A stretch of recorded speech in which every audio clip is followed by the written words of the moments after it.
Hello student, आज आपण exercise 1.2 मधला क्वेश्चन जो आहे inverse trigonometric function inverse function त्याचा जो डेरिव्हेटिव्ह आहे तो कसा कॅल्क्युलेट करायचा ते बघणार आहोत। आणि त्याच्यामध्ये क्वेश्चन नंबर 1 जो दिला आहे तो आपल्याला आता सॉल्व करायचा आहे। आणि क्वेश्चन नंबर 1 जो आहे तो आहे find the derivative of the function y f of x। हे महत्त्वाचं आहे। डेरिव्हेटिव्ह कोणाचं फाइंड आउट करायचं आहे? y f of x। म्हणजे आन्सर आपल्याला काय पाहिजे? dy dx हे आन्सर पाहिजे आपल्याला। पण ते आन्सर डायरेक्टली कॅल्क्युलेट नाही करायचं by using the derivative of inverse function. मग इन्व्हर्स फंक्शनचा जो डेरिव्हेटिव्हचा फॉर्म आहे तो पहिल्यांदा तयार करून मग आपल्याला dy dx ची व्हॅल्यू कॅल्क्युलेट करायचा आहे इन द फॉलोइंग फंक्शन किंवा फॉलोइंग टर्म्स। अशा अर्थाने हा क्वेश्चन दिलेला आहे। क्वेश्चन नीट वाचायचा। यामधले जे एक्झाम्पल्स आहेत त्यांचा जर तुम्ही डेरिव्हेटिव्ह घेतला तरी तुम्हाला डायरेक्ट आन्सर येईल। कारण आपण कंपोजिट फंक्शनचा जसा डेरिव्हेटिव्ह घेतो त्याच वेळी जर डेरिव्हेटिव्ह घेतला तरी आन्सर मिळेल। पण तसा आन्सर आपल्याला अपेक्षित नाही। डेरिव्हेटिव्ह कसा कॅल्क्युलेट करायचा आहे? टेकिंग इन्व्हर्स करून मग डेरिव्हेटिव्ह कॅल्क्युलेट करायचा आहे। dy dx ची व्हॅल्यू पाहिजे। म्हणजे आपण जो थेरम बघितलेला आहे त्या थेरमची व्हॅल्यू आपल्याला कशी घ्यायची? आता dy dx 1/dx/dy या फॉर्म मध्ये ही टर्म कॅल्क्युलेट करून घ्यायची। हे आन्सर पाहिजे, हे कॅल्क्युलेशन कंप्लीट करायचं आहे। मग हे सबस्टिट्यूट करायची, सिम्प्लिफिकेशनचा आन्सर होईल dy dx। अशा वेळी हा क्वेश्चन नंबर 1 जो आहे तो सॉल्व करायचा आहे। आणि क्वेश्चनची पहिली जी टर्म आहे ती y √x। डायरेक्टली आपल्याला √x चा डेरिव्हेटिव्ह माहिती आहे 1/2√x, पण तो डायरेक्ट लिहायचा नाही। आपल्याला कॅल्क्युलेशन करायचं त्याचं इन्व्हर्स फंक्शनच्या फॉर्म मध्ये। आणि हे करण्यासाठी x टर्म आणली पाहिजे। x अशा फॉर्म मध्ये ती टर्म पहिल्यांदा आणायची आणि ते आणण्यासाठी काय करावं लागतं ते बघायचं आणि त्या पद्धतीने सिम्प्लिफिकेशन करायचं। सो पहिल्या एक्झाम्पल मध्ये रूट मध्ये x आहे। जर आपण स्क्वेअरिंग करून घेतलं दोन्ही बाजूचं तर रूट कॅन्सल होईल। म्हणूनच पहिली स्टेप करून घ्यायची स्क्वेअरिंग ऑन बोथ साइड। दोन्हीकडचं आपण स्क्वेअर करणार आहोत। वी गेट y² x म्हणजेच x y²। ही टर्म आपल्याला मिळाली आता इन्व्हर्स फंक्शनच्या फॉर्म मध्ये।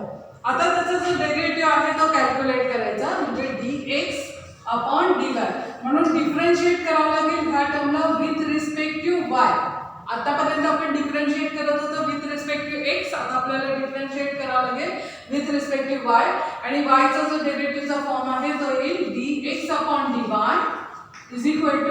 जो फॉर्म्युला आहे आपला तोच 2y। म्हणजे स्क्वेअरचा जो फॉर्म्युला आहे तोच यूज केला आणि टर्म आली 2y च्या फॉर्म मध्ये। ही जी आलेली टर्म आहे ती या टर्म मध्ये सबस्टिट्यूट करायची। फक्त व्हॅल्यू कशी पाहिजे? In terms of x। आणि हा जो y आलेला आहे म्हणून तो कन्व्हर्ट करायचा ह्या टर्म वरून। तो या टर्म वरून y ची व्हॅल्यू आपल्याला घेता येते। ओरिजिनल टर्म आहे y त्यामुळे y ची जी व्हॅल्यू आहे ती इथे पुट करा। म्हणजे dx/dy ची व्हॅल्यू तुम्हाला मिळेल 2√x। आणि मग आता फॉर्म्युला लिहायचा, therefore dy dx 1/dx/dy। we get फक्त व्हॅल्यू सबस्टिट्यूट करा, dy dx 1/2√x। असं पण आपल्याला हे माहितीच होतं की √x चा जो डेरिव्हेटिव्ह आहे तो 1/2√x आहे। पण कॅल्क्युलेशन कसं करायचं? आपल्याला इन्व्हर्स यूज करून करायचं। पहिल्यांदा टर्मला आपण स्क्वेअरिंग केलं, x च्या फॉर्म मध्ये आणली, x च्या फॉर्म मध्ये आणले, मग त्याला डिफरन्शिएट केलं विथ रिस्पेक्ट टू y। आणि y चा जो डेरिव्हेटिव्ह फॉर्म आहे तो घेतला, y ची जी व्हॅल्यू आहे ती सबस्टिट्यूट केली आणि मग आपला जो डेरिव्हेटिव्हचा थेरम आहे त्याचा यूज केला। इन्व्हर्स फंक्शनचा डेरिव्हेटिव्हचा थेरम तो यूज झाला की त्याच्यामध्ये फक्त व्हॅल्यू पुट केली।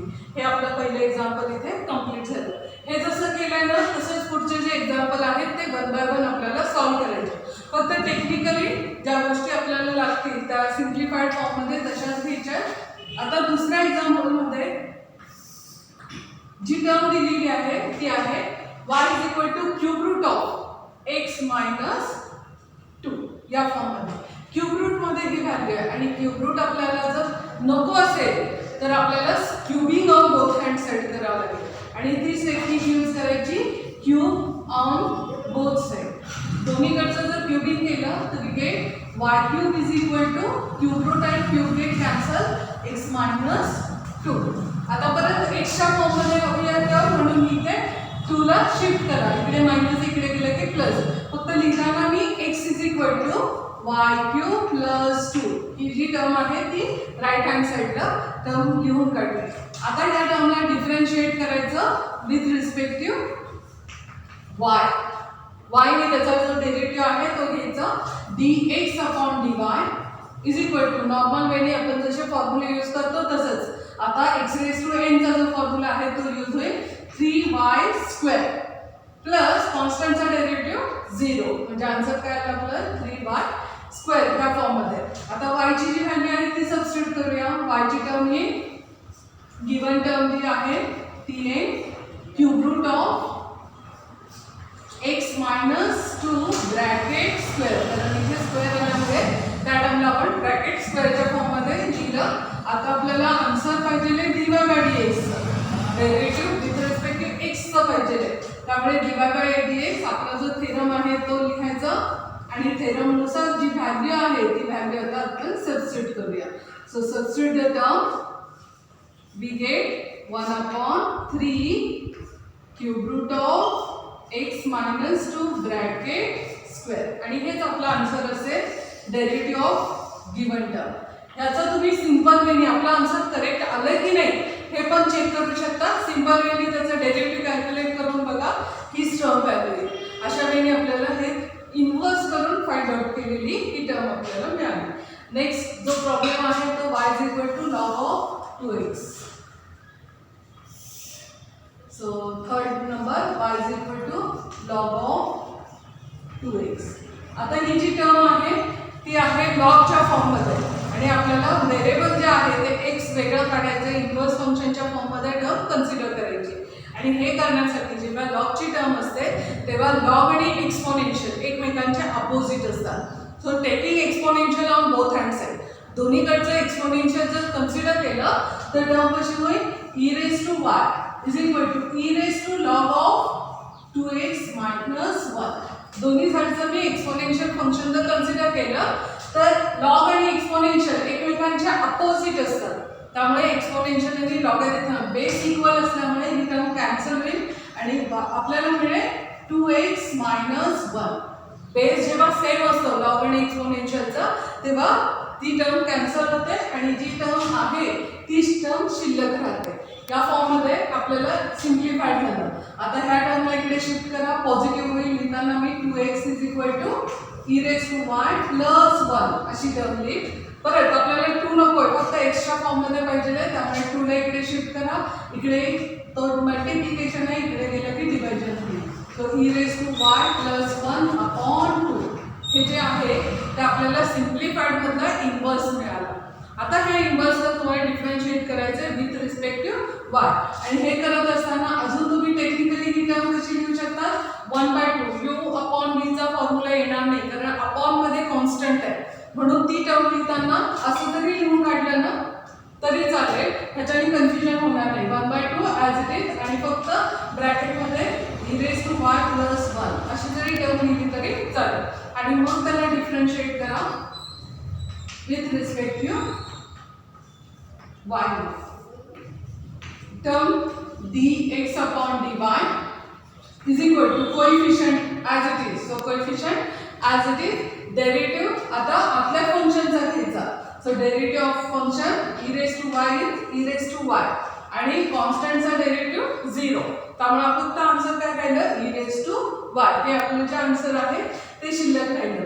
इथे तुम्हाला e raised to y ची टर्म मिळालेली आहे. e raised to y ची टर्म व्हॅल्यू काय आहे 2x minus 1. तीच डायरेक्ट सबस्टिट्यूट करूया. जर तुम्ही ओरिजिनल टर्म इथे इंडेक्स मध्ये सबस्टिट्यूट केलं तर परत हे सिम्प्लिफिकेशन करून हीच टर्म येईल. म्हणून जर आपल्याला e raised to y माहितीच आहे तर आहे ती टर्म इथे सबस्टिट्यूट करून सिम्प्लिफाईड फॉर्म मध्ये ती टर्म घेऊया 1/2 2x minus 1. सिम्प्लिफाय न करता आपण ही जी व्हॅल्यू आहे ती आपल्या थेरम मध्ये सबस्टिट्यूट करूया 1/dx upon dy. आणि आता जी आलेली आन्सर व्हॅल्यू आहे ती सबस्टिट्यूट करा. We get 1/1/2 2x minus 1. आता हा 1/2 आहे, रेसिप्रोकल फॉर्म येईल 2, म्हणजे फायनल आन्सर येईल आपलं 2/2x minus 1. हे आपलं फायनल आन्सर असेल डेरिव्हेटिव्ह ऑफ गिवन फंक्शन. हे जरी तुम्ही डायरेक्ट केलं तरी आपल्याला डेरिव्हेटिव्ह मिळेल. जे लॉगचा डेरिव्हेटिव्ह 1 फंक्शन आणि डेरिव्हेटिव्ह ऑफ फंक्शन इज 2. हे डायरेक्टली पण तोंडी पण आपल्याला करता येतं, पण हे असं न करता आपल्याला काय सांगितलं त्यांनी, इन्व्हर्समध्ये त्याला कन्व्हर्ट करायचं आणि इन्व्हर्समध्ये कन्व्हर्ट करून त्याला डिफरन्शिएट करून कॅल्क्युलेशन थेरमनुसार कॅल्क्युलेटेड व्हॅल्यू जी असेल ती आपल्याला हवी. नेक्स्ट जो प्रॉब्लेम आहे, हा प्रॉब्लेम मी अल्जेब्राइक फंक्शनचा घेतला. हाही अल्जेब्राइक आहे, फक्त फरक आहे हा क्यूब रूटच्या फॉर्ममध्ये, म्हणूनच ही टर्म मी कन्सिडर केली. एक टर्म लॉगची आणि एक टर्म आपण आता एक्सपोनेन्शियल फंक्शनचा जो डेरिव्हेटिव्ह आहे तो आता कॅल्क्युलेट कसा करायचा आणि त्याचं कन्व्हर्शन कसं करायचं हे बघणार आहोत.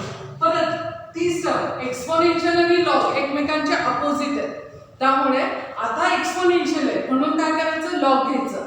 इथे लॉग होतं म्हणून आपण एक्सपोनेन्शियल घेतलं. आता इथे एक्सपोनेन्शियल आहे म्हणून लॉग घ्यायचं. Taking log on both hand side. So 4th नंबरच्या प्रॉब्लेमसाठी taking log on both side, दोन्ही बाजूचं लॉग कन्सिडर करा. We get log of y is equal to log of e raise to 2x minus 3. आपण लॉगचे जे rule आहेत ते use करा. 2x मायनस 3 आणि लॉग e ची व्हॅल्यू परत असते 1. जसं इथे बेस इक्वल असेल तर ती टर्म कॅन्सल होते, तसंच लॉग ई ची व्हॅल्यू असते 1, त्यामुळे इथे लॉग ई येईल आणि तो लॉग ई 1 कन्सिडर करून लिहायचा नाही. आता टर्म परत सिम्प्लिफाय करा. हा -3 आहे तो इकडे शिफ्ट करा. We get 2x is equal to log of y plus 3. हा जो आहे तो मी इकडे शिफ्ट केला, पण लिहिताना ही टर्म राईट हँड साईडला लिहिली. परत हा 2 नको आपल्याला, फक्त x पाहिजे आहे, सो हा 2 इकडे शिफ्ट केला की अपॉन होईल आणि ती टर्म लिहिताना 1/2 असं जर लिहिलं तर आपला आन्सर चुकणार नाही. सो 1/2 आणि मग टर्म आपली लिहा लॉग ऑफ y प्लस 3 च्या फॉर्ममध्ये. आता ह्या टर्मला डिफरन्शिएट करायचं आहे विथ रिस्पेक्टिव्ह y. y ने डिफरन्शिएट केलं की टर्म डिवाइड होईल dx upon dy is equal to 1/2 आणि आता लॉगचा डेरिव्हेटिव्ह डायरेक्ट कन्सिडर करा. सो लॉगचा derivative 1 upon y with respective yच करतोय, त्यामुळे ही टर्म प्लस कॉन्स्टंटचा डेरिव्हेटिव्ह 0, त्यामुळे आन्सर हेच राहील. आता ह्या आन्सरमध्ये परत y ची जी टर्म व्हॅल्यू आहे ती आपल्याला डायरेक्ट सबस्टिट्यूट करता येईल.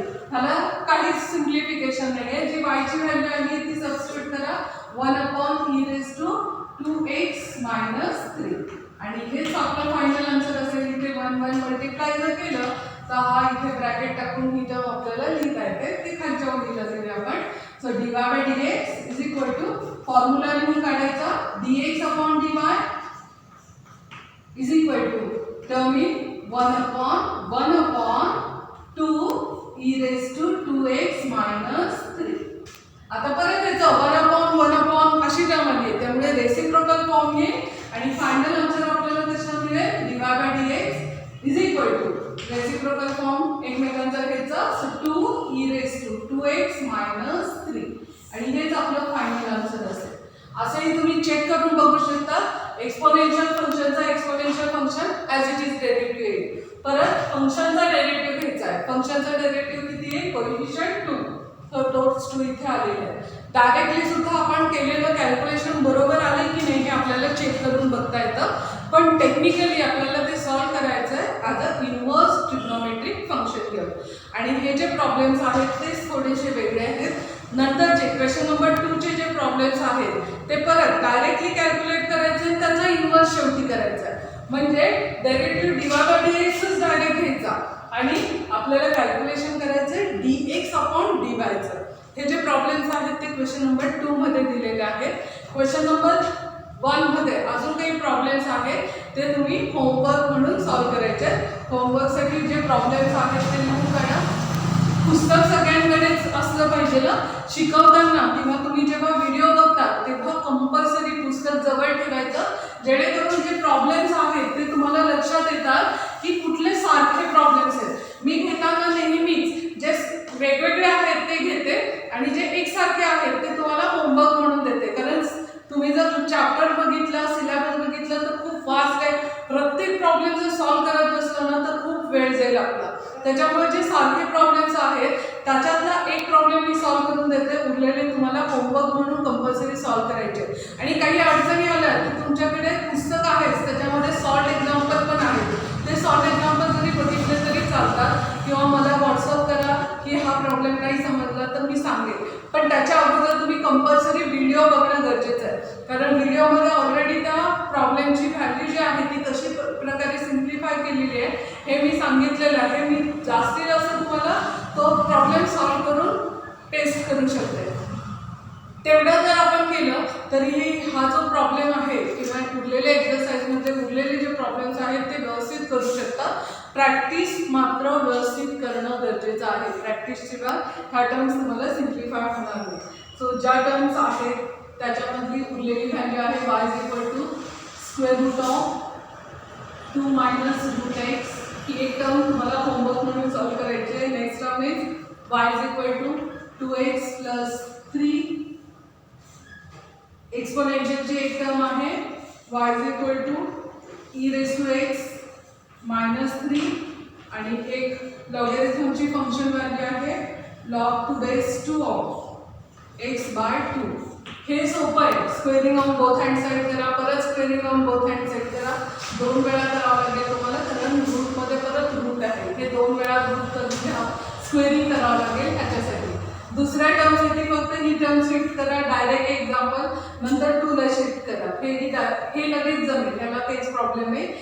या ठिकाणी तुम्हाला 2 वेळा स्क्वेअरिंग करावं लागेल. एक्सपोनेन्शियलसाठी ही टर्म पहिल्यांदा इकडे शिफ्ट करा, डायरेक्ट लॉग नका घेऊ. पहिल्यांदा तुम्ही ही टर्म इकडे शिफ्ट करा, y प्लस 3 होईल is equal to e raise to x आणि नंतर त्याचा लॉग घ्यायचा, जसं आपण तिथे लास्टच्या एक्झाम्पलमध्ये केलंय.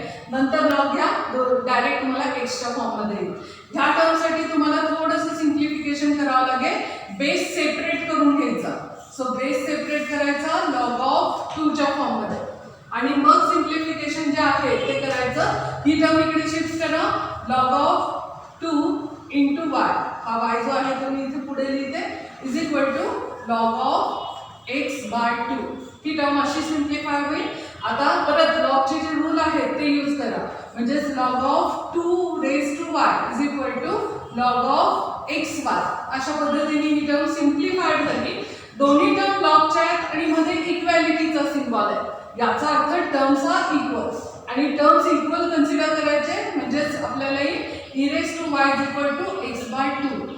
एक्सची व्हॅल्यू पाहिजे 2 ला शिफ्ट करा, म्हणजे term in 2 into 2 raise to y is equal to x. आणि मग ह्याला हा झाला इन्व्हर्स त्याचा कॅल्क्युलेट. हा इन्व्हर्स कॅल्क्युलेट कसा करायचा हे मी सांगितलं. नंतर त्याचा डेरिव्हेटिव्ह कॅल्क्युलेट करायचं, तुम्हाला जे आन्सर आहे ते मिळेल. आलेल्या आन्सरमध्ये तुम्हाला ई रेज टू वाय ही जी टर्म मिळेल ती x अपॉन 2 ही सबस्टिट्यूट करायची. सिम्प्लिफिकेशन करायचं, जेवढं सिम्प्लिफिकेशन पॉसिबल आहे तेवढं करायचं आणि हे आन्सर आपल्याला फायनल आन्सर म्हणून मिळेल. अशा पद्धतीने हा जो क्वेश्चन नंबर 1 आहे तो आपण कंप्लीट केला, ज्याच्यामध्ये इन्व्हर्स फंक्शनचा फॉर्म होता. क्वेश्चन नंबर 2 मध्ये काही फंक्शन्स हे मल्टिप्लिकेशनच्या फॉर्ममध्ये ते कसे घ्यायचे ते आपण पुढच्या तासाला